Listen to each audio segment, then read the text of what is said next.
বন্ধুরা, আশা করি সকলে ভালো আছেন। ভালো আছে আপনাদের প্রিয় কবুতরগুলো পিজিয়ন লাভ ইউটিউব চ্যানেলের পক্ষ থেকে এবং ফেসবুক পেজের পক্ষ থেকে সবাইকে স্বাগতম।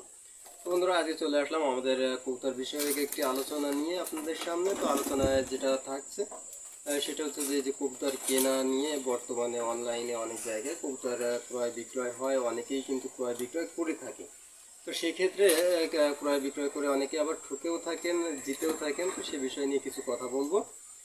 তো কথা শুরু করার আগে সকলের কাছে আবারও বিনীতভাবে অনুরোধ যে যারা চ্যানেলটি সাবস্ক্রাইব করেনি তারা প্লিজ চ্যানেলটি সাবস্ক্রাইব করবেন এবং যদি আপনার কোনো ক্ষতি না হয় তাহলে একটু লাইক কমেন্ট শেয়ার করবেন, তাহলে হয়তো আমার উপকার হবে। তো বন্ধুরা, কথা বাড়াবো না, চলুন শুরু করি আর কি। তো সেক্ষেত্রে প্রথমেই বলে রাখি যে আপনারা যারা অনলাইনে কবুতর কিনে থাকেন এবং বিক্রি করে থাকেন, দুজনের মানে দুই পক্ষের উদ্দেশ্যে এই কথাগুলো। প্রথমত, যে আমরা যারা কবুতর কিনি, কবুতর বিক্রি করে কিন্তু হাতে গোনা কয়েকজন লোক।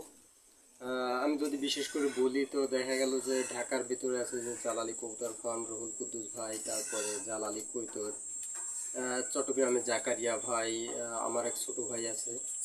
সেটা একান্তই শুধুমাত্র আমার কাছে বিক্রি করে, তাছাড়া অন্য কারোর কাছে বিক্রি করে না সে।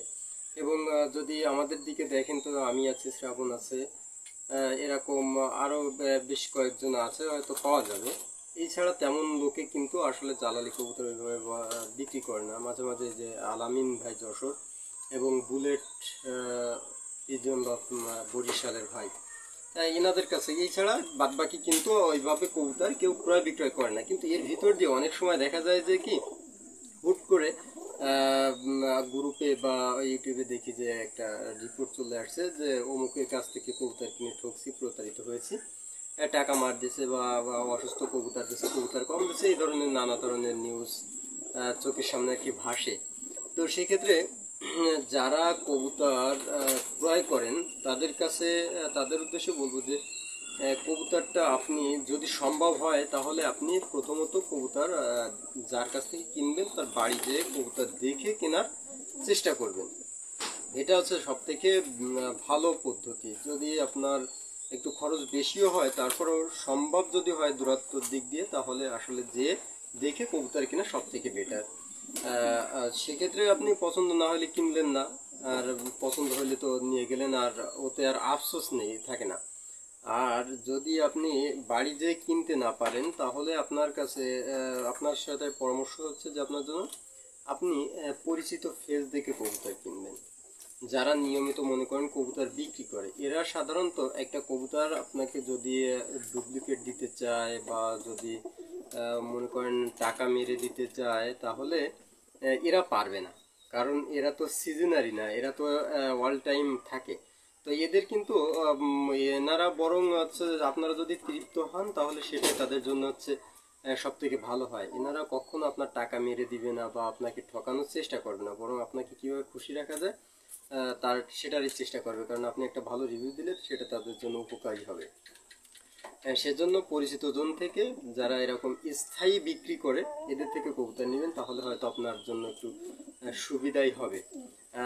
আর যদি এর বাইরেও দেখা গেল অনেক সময় অনেকের সাথে অনেকের ভালো সম্পর্ক থাকে, খাতির থাকে, তো সেক্ষেত্রে যদি তাদের কাছ থেকে কবুতর নেন তাহলে তাদের জন্য পরামর্শ থাকবে যে যতই খাতির থাকুক টাকা পয়সার বিষয় এবং অনলাইনে খাতিরটা আসলে এটা একটা পারফেক্ট খাতির না। যে কোনো সময় এই খাতির ছুটে যেতে পারে, যে কোনো সময় যে কেউ, কার মনে কি আছে আপনি আমি কেউ বলতে পারি না। এর জন্য যে কখন কি হয়ে যেতে পারে এর কোনো গ্যারান্টি নেই।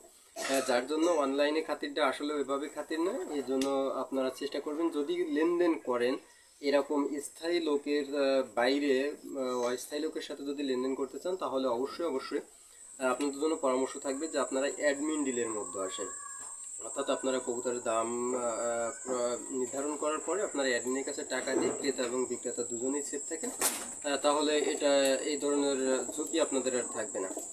আর যারা বিক্রি করেন তাদের বিক্রেতার কাছে কথা থাকবে যে আমরা যারা বিক্রি করি বা আমরা যারা বিক্রেতা তারাও আবার কিন্তু ক্রয়ও করি। কারণ আমি একজন রিসেলার, আমি কিন্তু কবুতর ক্রয় করে তারপরে বিক্রয় করি। দেন আমি যাদের কাছ থেকে কবুতর ক্রয় করি, আমি নাম বলবো না, তবে এখন আমার কিছু ভাইয়ের কাছে কিন্তু আমার টাকা ফেলে রাখা আছে, দিয়ে রাখা আছে যে তাদের কাছ থেকে আমি কবুতর নিব, আমি কবুতর না নিয়ে তাদের কাছে টাকা রেখে দিয়েছে। আমার বিশ্বাস আছে তারা আমার পুরো টাকা মেরে দিবে না। আবার এমনও আছে যে কেউ আছে যে সে কবুতর পাঠিয়ে দিয়েছে, আমার কাছে টাকা পাবে।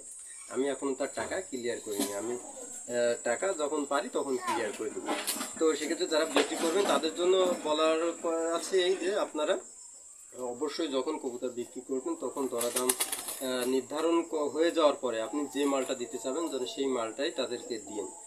আসলে বিক্রেতারে যে ক্রেতারে কখনো ঠকানোর চেষ্টা করবেন না। আপনি আগে বলে নিন যে ভাই আমার কবুতরটার এই সমস্যা আছে, বা এই কবুতরটা চোখে সমস্যা আছে, কি পায়ে সমস্যা আছে, বা এই কবুতরটার কালার এরকম, বা এর গঠন এরকম, এটা বলে নিন। যেটা বলবেন সেটাই দেন, তাহলে আসলে ওইভাবে আর কোনো সমস্যা হবে না। কারণ এখানে দেখা গেল যে সবাই কিন্তু শখ করেই কবুতর পালতে আসে, এবং শখ করেই পালে এবং অনেক কষ্ট করে টাকা জোগাড় করে কিন্তু কবুতর ক্রয় বিক্রয় করে থাকে। তো সেই ক্ষেত্রে আসলে এইখানে যদি আমরা এই ধরনের কোনো চিটারি বা বাটপাড়ির সুযোগ নেই, বা কোনো ভুল বোঝাবুঝি হয় এবং সেটা যদি দূর পর্যায়ে পর্যন্ত আসে, তো সেটা আসলে একটু কষ্ট লাগে, এবং এটা অনেক একটা খারাপও বিষয়। তো এই ছিল সকলের জন্য আর কি আমার পক্ষ থেকে পরামর্শ। তো এর ভিতরে হয়তো ভুল ত্রুটি থাকতে পারে। তো যদি আপনাদের এর বাইরে কোনো পরামর্শ থাকে তাহলে অবশ্যই সেটা জানিয়ে যাবেন, এবং ভালো থাকবেন। ধন্যবাদ সবাইকে।